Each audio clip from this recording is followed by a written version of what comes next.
चरित्र कह रहा है, सती माता को भगवान शंकर ने समझाया, सती अगर मानव का शरीर मिल गया और मानव का शरीर मिलने के बाद यदि तुम शंकर की भक्ति में रमी हुई हो, शिव की भक्ति अगर तुम कर रही हो, अगर संसार में जन्म लेने वाला मनुष्य मेरे मंदिर तक, मेरे देवालय तक, मेरे शिवालय तक यदि जा रहा है, एक लोटा जल अगर शंकर को समर्पित कर रहा है, शिव भक्ति कर रहा है, पंचाक्षर मंत्र नमः शिवाय, षडाक्षर मंत्र ओम नमः शिवाय, श्री शिवाय नमस्तुभ्यम का स्मरण कर रहा है, तो सती समझ लेना कि उसने सारे जन्म जितने उसके होने थे वो सारे जन्म उसने काट लिए हैं, और ये जन्म उसका मेरे लिए हुआ है और मेरी भक्ति के लिए हुआ।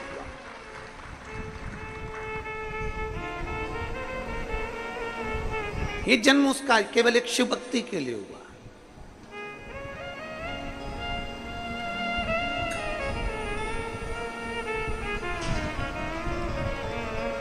और जो जन्म दिया है भगवान ने, उस जन्म को हम सार्थक क्यों ना करें।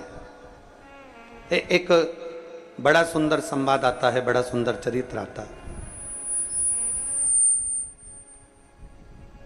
दधीचि ऋषि, जिनके माता पिता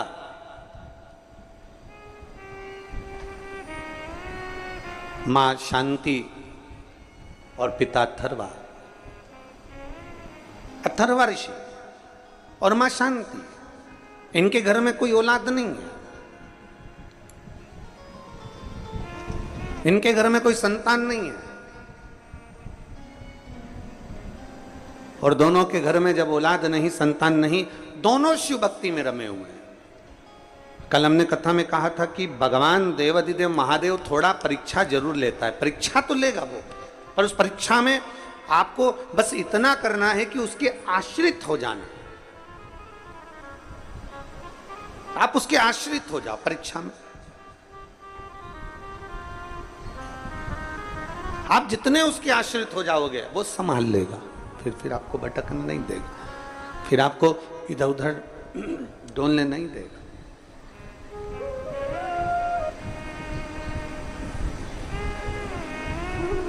अब दधीचि ऋषि के माता शांति और पिता अथर्वा जी भगवान शिव की अविरल भक्ति को धारण करते हैं, दिन रात शिव नाम का स्मरण करते हैं। ओम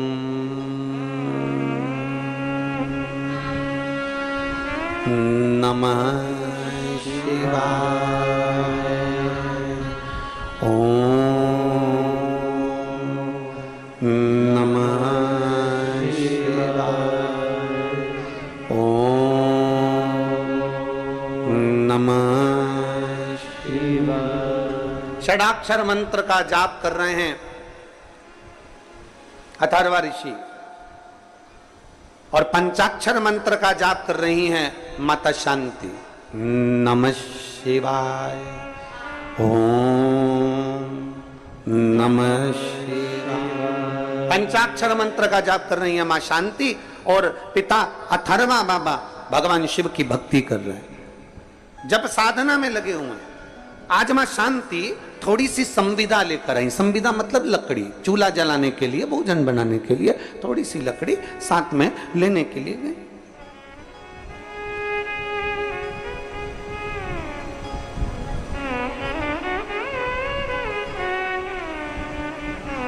अब थोड़ी सी लकड़ी जब लेने के लिए गई, और लकड़ी लेने के लिए जब वो जाती हैं वन में, जंगल में, और लकड़ी बीन कर जब लेकर आ रही थी, बस लाते लाते लाते लाते लाते लाते माता शांति एक राह में पड़े हुए एक पत्थर से थोड़ी सी ठोकर लग जाती है, और ठोकर लगी और मां शांति उस जगह पर थोड़ा सा गिर गई। गिरी, थोड़ी देर बैठ गई, बैठा तो देखा कि एक गोल सा पत्थर पड़ा हुआ है, और बड़ा सुंदर पाषाण है, बड़ा सुंदर पत्थर है, बड़ा सुंदर कंकर है। माता शांति ने उसी समय उस पत्थर को अपने उस हाथ से उसको हिलाकर, उसको उठाकर अपनी पल्लू में उसको रख लिया, और उस पत्थर को लेकर, उस कंकर को लेकर माता शांति अपने पति अथर्वा जी के पास में आई।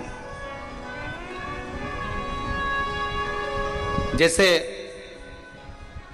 आप लोग कुबेरेश्वर धाम आते हो, पूजन करते हो, कंकर शंकर की पूजन करे, जल चढ़ाया, शिव की आराधना करी, फिर आप लोग एक कंकर को उठाकर ले गए, उस कंकर का आराधना करी, पूजन करी, पल्लू में बांध कर उसको ले गए। वैसे शांति मां अथर्वा ऋषि की धर्म पत्नी अपने पल्लू में ठोकर लगे हुए उस कंकर को उठाकर, उस एक पाषाण को उठाकर, एक पत्थर को उठाकर, एक स्वरूप को उठाकर रख लेती हैं और लकड़ी का गट्ठा सिर पर है, मां शांति अपने पति के पास में आश्रम में पहुंच जाती हैं। सुंदर आनंद है, चारों तरफ सुख ही सुख था, चारों तरफ आनंद ही आनंद था। आज जैसे ही अथर्वा बाबा ने पूछा, शांति तुम क्या लेकर आई हो, तुम्हारे पल्लू में क्या है? तुम तो संविदा लेने के लिए गई थी, तुम तो लकड़ी लेने के लिए गई थी, और संविदा लाते लाते तुम ये क्या पल्लू में बांध कर लेकर आ गई? तभी शांति ने बड़े भाव से कह दिया, क्योंकि शिव की आराधना करती थी, शंकर की उपासक थी, शिव आराधना में डूबने वाली थी, शिव भक्ति में डूबने वाली थी, शंकर की आराधना में रमने वाली थी। और जो शंकर की आराधना में रमने वाला होता है, जो शिव भक्ति में रमने वाला होता है, जो शंकर की आराधना करने वाला होता है, जो शिव की उपासना करने वाला होता है, वो जो कंकर मिलता है उस कंकर को उठाकर शंकर को देखने का प्रयास करता है और उसे कंकर में भी शंकर नजर आने लगता है।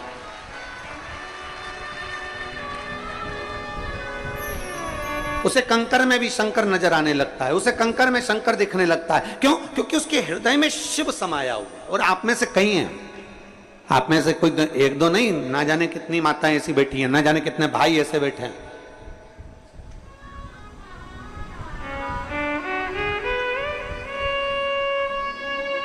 आप में से कई माताएं, कई भाई ऐसे बैठे हैं जो कुबेरेश्वर बाबा की पवित्र भूमि पर बैठते हैं, एक कंकर उठाते हैं, पूजन करते हैं, पूजन करके उसको हाथ में लेकर बहुत देर तक देखते रहते हैं कि इसमें शंकर तो मुझे नजर आए, मुझे शिव तो दिख जाए। और सत्यता तो यही है, नीला चश्मा लगाओगे तो सब नीले दिखेंगे, पीला लगाओगे पीले दिखेंगे। जब दिल में शिव बैठा होगा ना, तो कंकर में भी शिव ही नजर आना प्रारंभ हो जाता है। ये निश्चित शिव ही दिखता।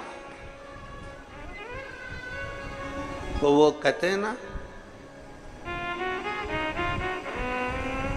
अरे मैं हूं प्रेम रोगी, मेरी दवा तो कराओ, जाओ जाओ जाओ किसी वेद को बुलाओ, मैं हूं प्रेम रोगी। जो शिव की भक्ति का डूबा हुआ रोगी होता है, शंकर की भक्ति में डूबा रहता है, राम की भक्ति में डूबा रहता है, कृष्ण की भक्ति में डूबा रहता है, जो परमात्मा की भक्ति में डूबा रहता है, शिव भक्ति में जो रमा रहता है, उसको चारों तरफ शिव नजर आते हैं, उसको चारों तरफ भगवान देव महादेव नजर आते हैं, उसको चारों तरफ शंकर नजर आते हैं। हर एक में वो शिव को देखता है, हर एक में वो शंकर को देखता है, सब में शिव को नजर आता है।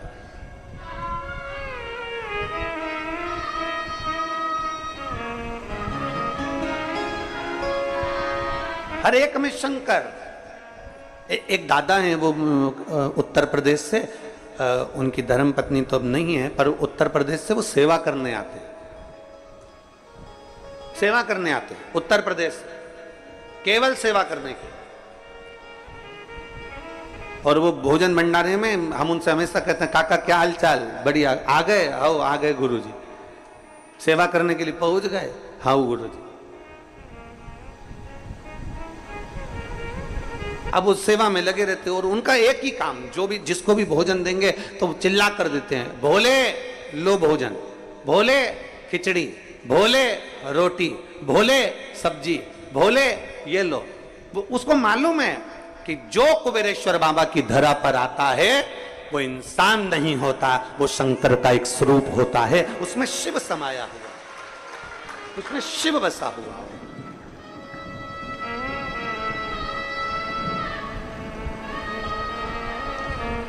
जो आया वो शिव का एक स्वरूप।